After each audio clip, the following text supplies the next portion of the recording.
ragazzi accalcati, molti senza mascherina in un'area non attrezzata per ballare, il blitz della polizia in un noto locale di Villorba, violate le misure anti-Covid e quelle di sicurezza. Assembramenti e uso della mascherina, controllo dei carabinieri e sanzioni in tutta la Marca. A Montebelluna 23 giovani multati in piazza. Si allargano i contagi nel mondo sportivo trevigiano dopo una cinquantina di tamponi, emersi 5 positivi nella prima squadra del Mogliano Rugby, 13 contagiati in 2 squadre di calcio. Iniziata anche nell'ULSS 2 la campagna di vaccinazione anti-influenzale, fondamentale in questo periodo di Covid, a dare buon esempio anche i sindaci della Marca. 43enne in motocicletta travolto da un'auto, l'investitore scappa, caccia al pirata a Montebelluna, sviluppi nelle ultime ore. Urinano sulle colonne di via Santa Chiara nei dintorni del complesso di Santa Caterina a Treviso, convinti di non essere visti 2 ragazzini pizzicati dalle telecamere della polizia locale. Convincono il personale della scuola a farsi girare un fantomatico contributo di 3.000 euro, finti funzionari regionali raggirano un asilo a Resana. Sport basket, secondo capo consecutivo per la De Longhi, a Treviso non riesce la rimonta contro Brescia dopo un pessimo avvio di gara. Menetti striglia i suoi, inaccettabile la mancanza di mentalità difensiva. Telespettatori di Antena 3, buonasera e ben trovati. Il telegiornale di Treviso e dunque i controlli in primo piano, uno in particolare il blitz della polizia la scorsa notte in un noto locale di Villorba.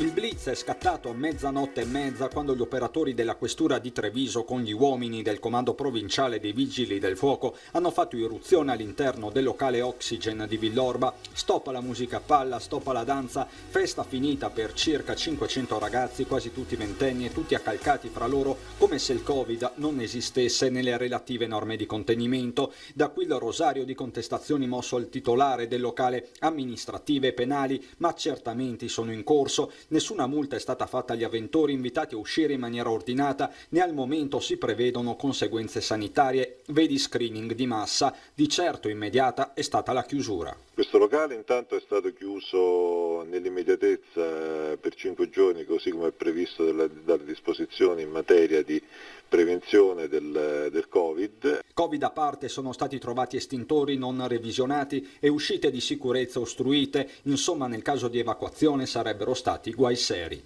Oltre al fatto che si tratta di un locale che non era assolutamente autorizzato per lo svolgimento di intrattenimento danzante al suo interno. E senza autorizzazione è risultata anche la terrazza esterna usata per accogliere più avventori adibita a bar, insomma una giungla a sentire la questura che annuncia ancora più controlli in tutta la Marca. Per quanto ci riguarda noi nei prossimi giorni attueremo altri servizi per prevenire situazioni di evidente rischio come questa, che sia il rischio che purtroppo riguarda sia gli avventori e soprattutto giovani, ma che riguarda anche le famiglie degli stessi. Un fatto questo di Villorba che ha fatto il giro d'Italia nelle ore in cui il governo sta definendo il nuovo DPCM e studia una stretta sulle feste private e sulla movida. Cerchiamo di proteggere le persone, i nostri concittadini, e per questo chiediamo un ulteriore sforzo che assolutamente è lontano dallo sforzo fatto a marzo, quindi quello del lockdown. Noi non vogliamo che il Paese ricada ancora in un altro lockdown. Allora, fra pochissimo qualche aggiornamento su quelle che sono le proposte del governo ai governatori, ai presidenti di regione nella cabina di regia di questo pomeriggio. Prima però parlavamo appunto della stretta sui controlli, non solo sulle regole. Dopo la polizia, il turno dei carabinieri, diversi i controlli nel weekend. A Montebelluna 23 le multe comminate a dei giovani. Scusa, perché non usi la mascherina? Non so, adesso me la metto. Sai che si rischia una multa? Sì, lo so. Nonostante i controlli dei carabinieri finalizzati alla verifica del rispetto delle misure del contenimento della diffusione del Covid, a Montebelluna ci sono ancora ragazzi e adulti che non rispettano le norme. La mascherina la tengono in tasca e le distanze con gli amici non le rispettano. I controlli effettuati sabato sera dai militari dell'Arma in piazza Negrelli lo testimoniano. Ben 23 giovani di età compresa tra i 15 e i 19 anni sono stati multati perché senza mascherina e senza alcun distanziamento. Misure che fortunatamente in larga maggioranza tanti giovani condividono approvando la punizione sanzionatoria. Beh, secondo me hanno ragione, perché se continuiamo così rimaniamo chiusi in casa, come siamo già stati. E che i ragazzi d'oggi, alcuni, non prendono questa cosa troppo seriamente, la prendono sotto gamba. È importante usare la mascherina. Beh, certo, sia per proteggere noi che proteggere gli altri. Bisognerebbe portare la mascherina per tutto quello che è successo in questo periodo, per il rispetto di chi è morto, bisognerebbe. Allora hanno fatto bene a dare la multa. Sì, sì. A finire nei guai nella stessa piazza anche il titolare di un esercizio commerciale che sarà segnalato alla prefettura di Treviso per aver omesso di far rispettare agli avventori le norme previste.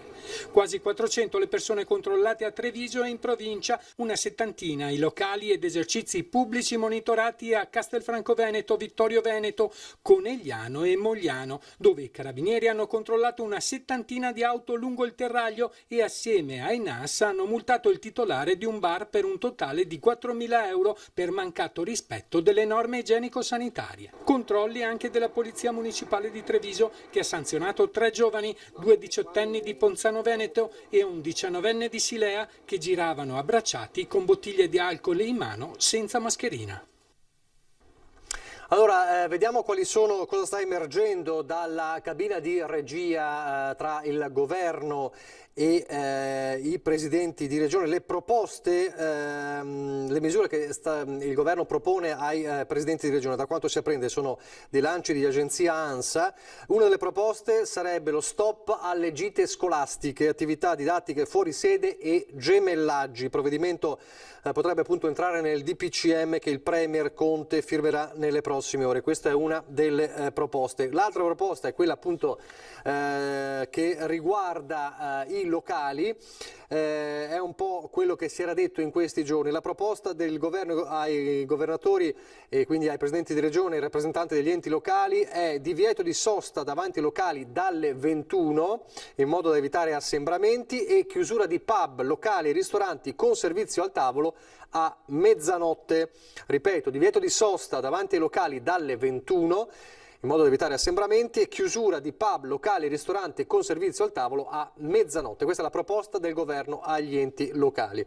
Per quanto riguarda le cerimonie, matrimoni, comunioni, cresime e funerali, restano in vigore le regole dei protocolli già approvati, ma viene messo un limite massimo di 30 persone per gli eventuali ricevimenti successivi. Quindi queste sono le norme che potrebbero entrare nel DPCM nelle prossime ore, di cui si sta discutendo tra governo ed enti locali nella cabina di regia. Allora, calza a pennello il sondaggio che vi stiamo proponendo dal telegiornale del Veneto e che avrà il suo esito a Ring. Covid, chiudere i locali alle 24, la proposta è questa: chiudere i locali, pub, locali, ristoranti con servizio al tavolo a mezzanotte. Se per voi la risposta se per voi è giusto chiudere i locali alle 24, 0422 162 6691, se per voi non è giusto 0422 162 6690. La chiamata come sempre è gratuita, non preoccupatevi se sentite il numero occupato nel momento stesso in cui vi chiamate, insomma il numero verrà registrato il vostro voto, il vostro parere e l'esito questa sera a Ring. Intanto sul fronte dei contagi si allargano i contagi nel mondo sportivo trevigiano, dal calcio al rugby, dopo la positività di un giocatore della prima squadra del Mogliano Rugby sono state sottoposte a tampone una cinquantina di persone tra atleti e staff e sono emersi nuovi contagi per un totale di 5, 10 invece positivi nel Basalghelle, ma altre 3 positività sono emerse nella giornata di oggi sempre in una squadra di calcio. Tra i nuovi contagi di oggi c'è anche un mini cluster aziendale con 5 casi. Continua poi il monitoraggio nelle scuole, oggi in quarantena nella Marca altre 3 classi, una delle infanzie, una delle medie e una delle superiori. Questo il quadro, e proprio per non produrre ulteriori pressioni sul sistema sanitario è corale l'appello alla vaccinazione anti-influenzale, la partenza dell'ULS 2 oggi.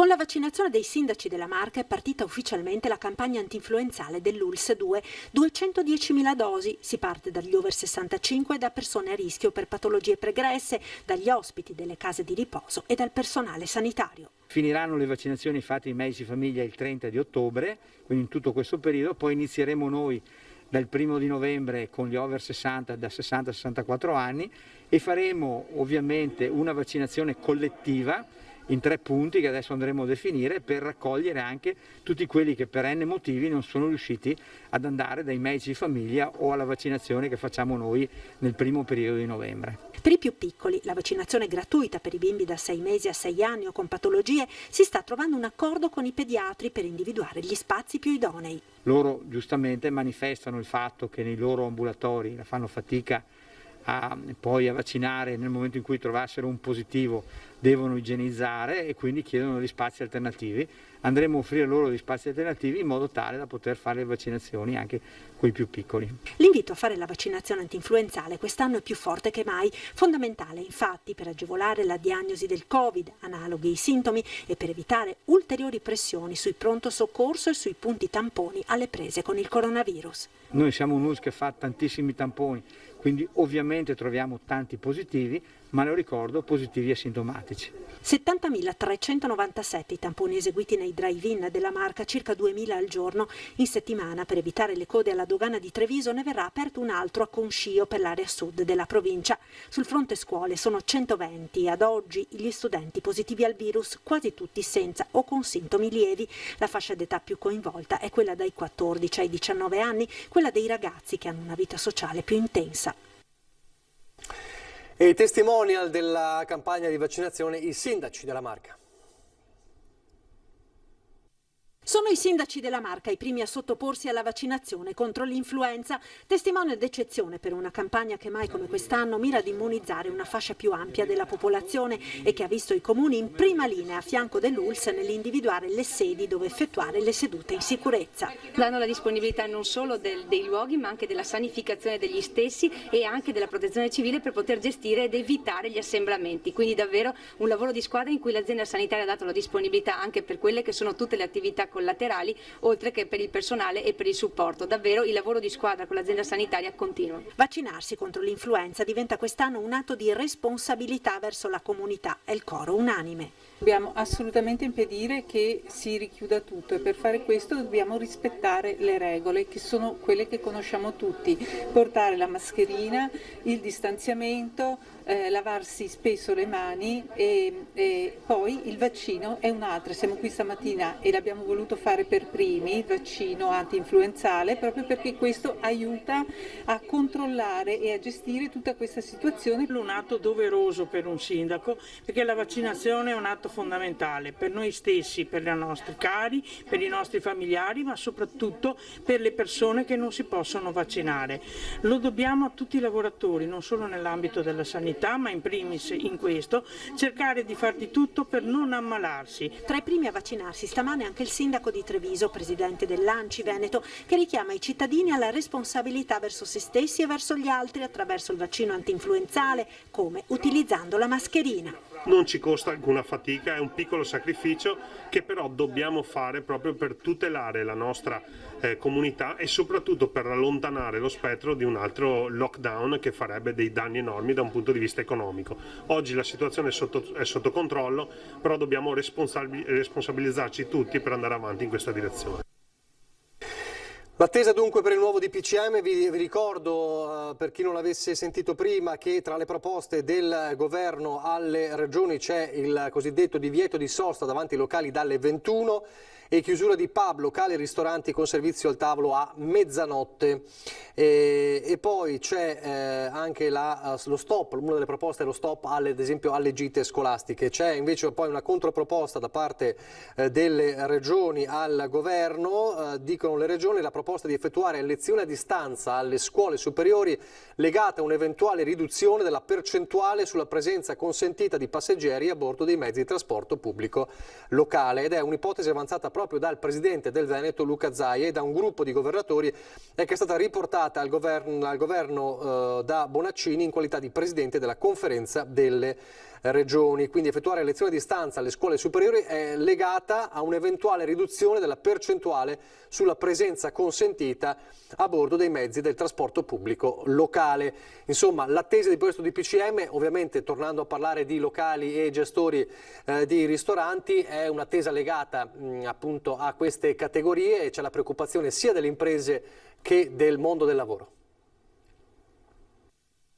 Certamente il mondo dell'impresa è un po' in agitazione perché ovviamente ci sono timori che fondati anche, sta prendendo sempre più corpo questa pandemia, non vorremmo che si ritornasse alla situazione della primavera scorsa. Evitare un secondo lockdown è la priorità del mondo economico veneto in attesa di capire i contenuti del nuovo DPCM. Di certo, dicono imprese e sindacati, la situazione è diversa rispetto ai mesi più duri della pandemia. Abbiamo fatto le cavie e sicuramente adesso abbiamo elementi, purtroppo è stata così la verità, e quindi adesso abbiamo elementi sullo studio dei casi che ci sono capitati che ci permettono di procedere un po' più tranquilli. Ma le imprese venete, da sempre vocate all'export, devono fare i conti con i mercati esteri. C'era un segnale di ripresa, ma in questi giorni sento da parecchie imprese che ci sono timori e di conseguenza anche ordini che vengono bloccati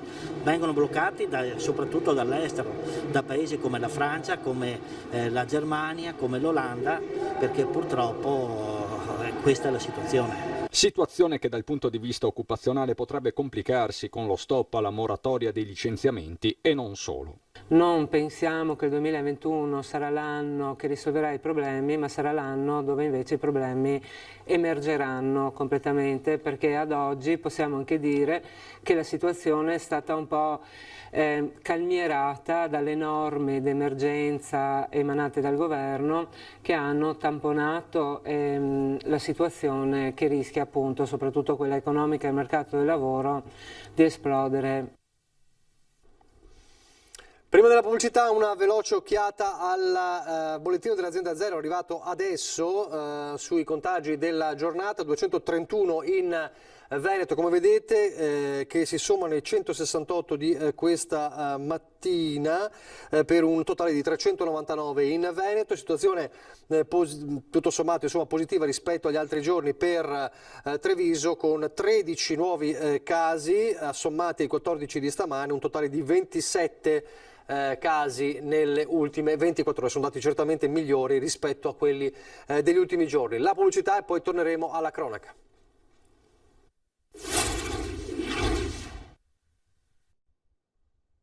Rieccoci in diretta, dunque ripartiamo dalla cronaca con un motociclista travolto, un'auto che fugge, è successo stamane a Montebelluna.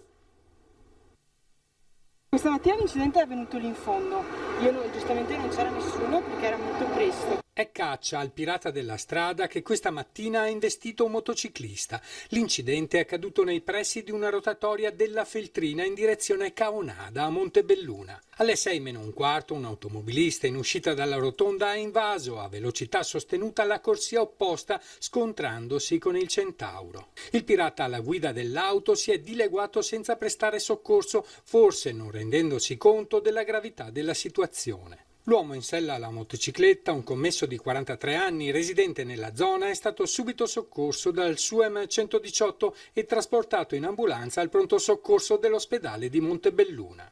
Non è in pericolo di vita, ma ha riportato delle lesioni gravi per delle fratture multiple alle gambe. Nel luogo dell'incidente, oltre a dei pezzi della moto, sarebbero stati rinvenuti a terra dei detriti appartenenti al veicolo del fuggitivo. I carabinieri della stazione di Montebelluna, che hanno da subito avviato le indagini, stanno cercando un Audi di colore grigio. Se nella curva si realizzasse un cordolo o un guardrail, forse queste cose non succederebbero, ci dicono i residenti, che hanno più volte segnalato il problema. Anche la rotonda, insistono, è teatro di incidenti di ogni tipo. Se lei si mette qui a guardare, noterà sicuramente che alcune volte ci sono le persone che vanno in contromano. Non so se è l'anziano o cosa, o la segnaletica, comunque sì, spesso le persone vanno contromano.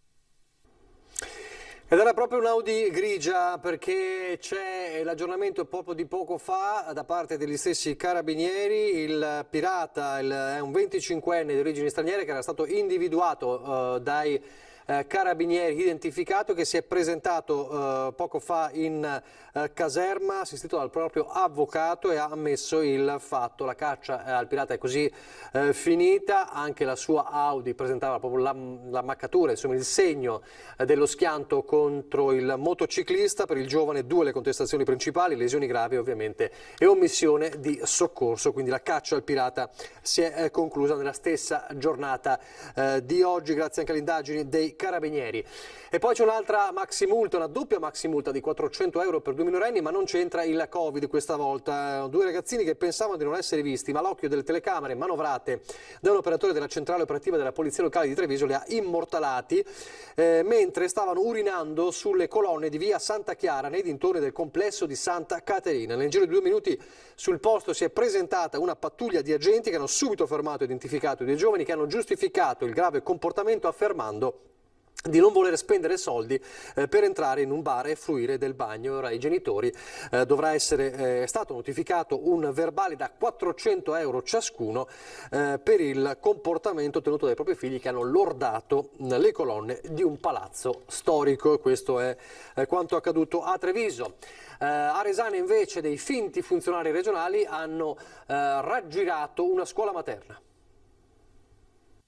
Scusate, vi abbiamo elargito per errore 3.000 euro, dovete restituire la somma. Parola di funzionari regionali, o meglio di sedicenti tali. Destinatario della richiesta via telefono il personale scolastico amministrativo della scuola materna Maria Immacolata di Resana. Un raggiro in piena regola, ma i truffatori sapevano come muoversi, producendo documenti fittizi e mostrando una sicurezza tale che la scuola alla fine ha ceduto. Così i 3.000 euro del fantomatico contributo elargito per errore sono stati girati nel conto corrente indicato dai finti funzionari della regione. Un terzetto formato da una coppia originale del Cosentino, lui 21 e lei 26 anni, e un'altra donna, una 36enne del Napoletano. Inutile dire che i 3 si sono volatilizzati subito dopo. I carabinieri di Castelfranco però sono riusciti a identificarli e denunciarli, anche se dei soldi per ora non c'è nemmeno l'ombra. A Conegliano adesso con la politica, i consiglieri d'opposizione oggi dal prefetto per chiarire la legittimità dell'ultima conferenza dei capigruppo, dove si è respinta la mozione di sfiducia nei confronti dell'assessore al commercio. Da Conegliano a Treviso per incontrare il prefetto, il gruppo di consiglieri comunali d'opposizione ha deciso di portare all'attenzione del rappresentante del governo quanto accaduto nella città del Cima in relazione alla decisione di non ammettere la mozione di sfiducia all'assessore al commercio Claudia Bruggioni di Forza Conegliano in consiglio comunale. Ne è uscita un confronto interessante sulle modalità di applicazione dei regolamenti e su una questione che è fondamentalmente quella che a noi preme, una questione democratica, cioè ritenere che i consiglieri comunali possono esprimere un giudizio sull'operato anche di singoli membri della giunta, e su questo la prefetta manderà una lettera sia al sindaco che al presidente del consiglio comunale chiedendo appunto spiegazioni in merito. La maggioranza è sempre più in bilico e dopo la fuoriuscita di 2 consiglieri di Forza Italia, partito del quale il sindaco Fabio Chiesa è coordinatore provinciale, si profila il rischio di tornare alle urne. Attualmente ha perso altri 2 consiglieri di Forza Italia, quindi ad oggi la maggioranza consigliare non è più maggioranza, perché numericamente il conteggio su 24 consiglieri è di 13 per le opposizioni e di 11 per la maggioranza. L'opposizione ora attende l'informativa del prefetto.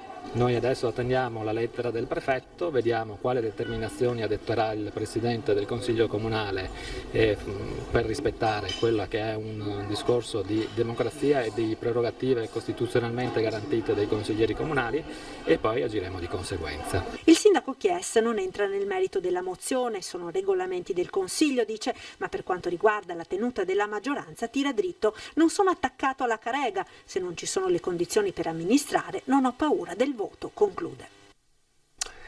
Adesso lo sport, il basket, una rimonta sfumata alla palla verde per la De Longhi contro Brescia, ma a far arrabbiare coach Menetti è l'assenza di una mentalità difensiva, soprattutto nei primi 2 quarti. Potremmo dire la solita cosa, bella reazione nel secondo quarto, nella seconda parte della partita, Brescia fortissima e tutto il resto, e credo che così saremo pronti assolutamente, invece da migliorare, a fare 2 bei passi indietro.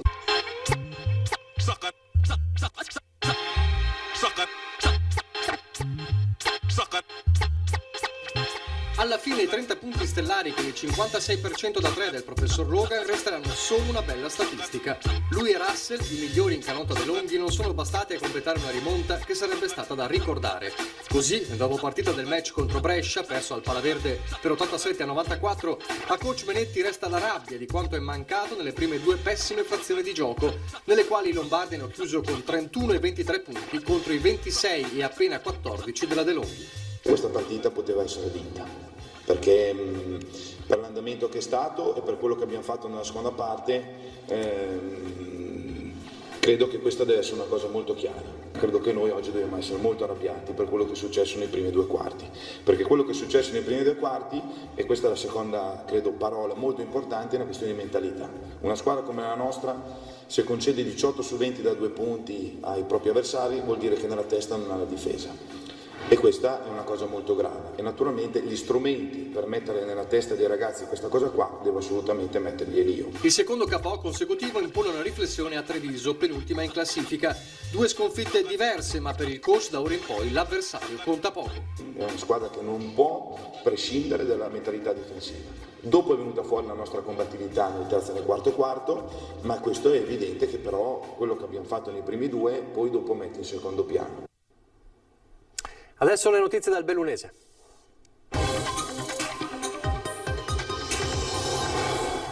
Restando ai contagi, nelle ultime 24 ore emerse 58 nuove positività nel Bellunese, di cui 3 afferenti ai noti comuni di inizio focolaio, quindi in Cadore Comelico, 20 relative all'area Cadore Ampezzano. Sono 33 i soggetti Covid positivi ricoverati in area non critica e 1 in area critica, e oggi anche nell'ULSS 1 Dolomiti, ovviamente l'inizio della campagna anti-influenzale.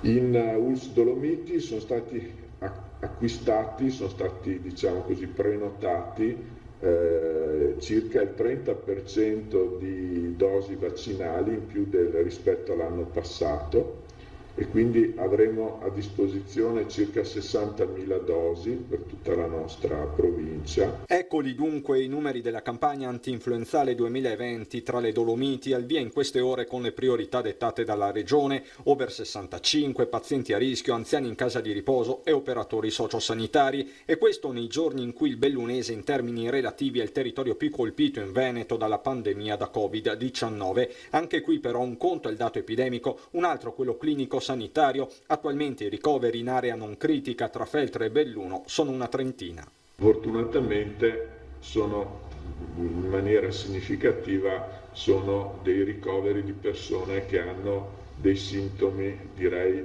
piuttosto lievi rispetto a quello che poteva essere qualche tempo or sono. A incidere nel Bellunese soprattutto il cluster del Comelico, dove anche nel weekend il contagio è continuato. A fare un'analisi è Giustina De Silvestro, direttrice del servizio di immunoematologia di Padova, e Cadorina Doc.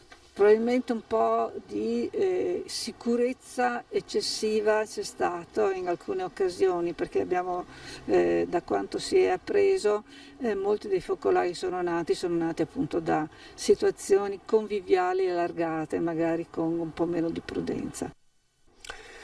Una giornata a Longarone Fiere dedicata allo sviluppo del turismo nel territorio bellunese, e tante le incognite per questa stagione invernale. Sull'inverno al momento c'è ancora forte preoccupazione, perché intanto non si sa ancora, non sono ancora usciti i protocolli degli impianti di risalita, che dovrebbero uscire spero a giorni. C'è un problema in più rispetto all'estate, che d'estate li puoi tenere fuori, la gente la puoi tenere fuori durante il giorno eccetera. Sono tante, ancora troppe, le incognite che pendono come una spada di Damocle sul turismo bellunese, che, salvato il salvabile della stagione estiva, guarda quella invernale. Le prenotazioni sono un po' in fase di stallo. Si andrà verso prenotazioni un po' sul last minute, confidiamo anche sulla sui mondiali di Cortina di febbraio. E dei mondiali imminenti e della necessità di internazionalizzare il settore turistico bellunese si è parlato a Longarone Fiere nel corso di Dolomiti Show, dove l'associazione Casa d'Europa Dolomiti con il consorzio di tutela Piave DOP ha consegnato il premio Piave d'Argento al conduttore TV e alpinista Massimiliano Ossini per aver raccontato al meglio le bellezze del territorio bellunese, e ai giovani bellunesi si rivolge lo stesso Ossini. Ritorniamo invece ad appropriarci di quello che è nostro, quindi il tempo con 3 parole che potrebbero essere l'attenzione verso tutti, la meraviglia perché dobbiamo continuare a meravigliarci, è una cosa fondamentale che è la parola. La parola ne dobbiamo utilizzare poche, ma devono essere molto presenti e essere anche soprattutto molto profonde. Notizia dell'ultima ora, Mido 2021, la più importante fiera al mondo dell'occhiale, si terrà a giugno anziché a febbraio. La notizia era attesa dalle aziende bellunesi dopo lo stop forzato causa Covid nel 2020, c'è un ulteriore slittamento, quindi a giugno e non a febbraio, Mido 2021. Mercoledì anzi sarà un mese esatto dall'inizio della scuola e allora faremo il punto della situazione con una lunga intervista in esclusiva. Torna in prima serata a trovarci il dirigente scolastico regionale Carmela Palumbo. Allora, se avete domande o segnalazioni potete inviarle fin d'ora al numero WhatsApp che vedete in sovraimpressione. L'appuntamento da non perdere è mercoledì alle 21:15 su Antenna 3, 351 175 5340 per le vostre domande al direttore scolastico regionale, dirigente scolastico regionale Carmela Palumbo. Adesso Ring, questa sera farà pochissimo, 21:15, ci sarà anche l'esito del nostro sondaggio sulla chiusura dei locali. Raffaele Speranzon, Fratelli d'Italia, Marco Bonnet, giornalista del Corriere del Veneto, Manuel Brusco del Movimento 5 Stelle, Stefano Zanotto, gestore del noto locale Arman a Treviso, e l'onorevole Nicola Pellicani del Partito Democratico. E allora tutte le novità del DPCM sotto i riflettori di Ring fra poco più di un'ora. Vi lascio al meteo, arrivederci.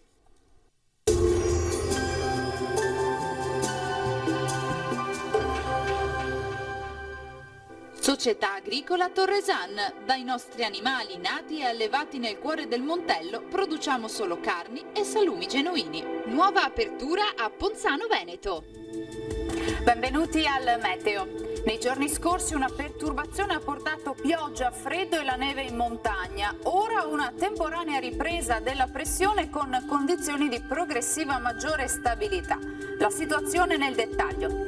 Sul Veneto la grafica di martedì 13 ottobre ci mostra un ampio soleggiamento. Il cielo sarà sereno o poco nuvoloso, salvo per addensamenti nelle ore centrali. Possibili riduzioni della visibilità sulla pianura meridionale e in alcune valli prealpine. Temperature minime fino a 10 gradi, valori massimi compresi invece tra i 14 e i 17 gradi all'incirca.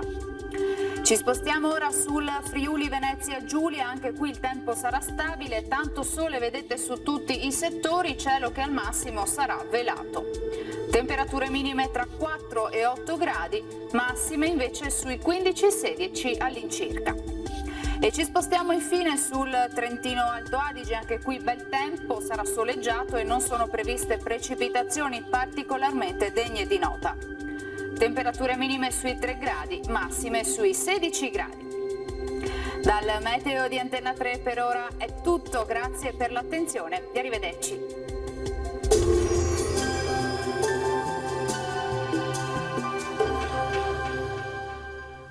Società Agricola Torresan. Dai nostri animali nati e allevati nel cuore del Montello produciamo solo carni e salumi genuini. Nuova apertura a Ponzano Veneto.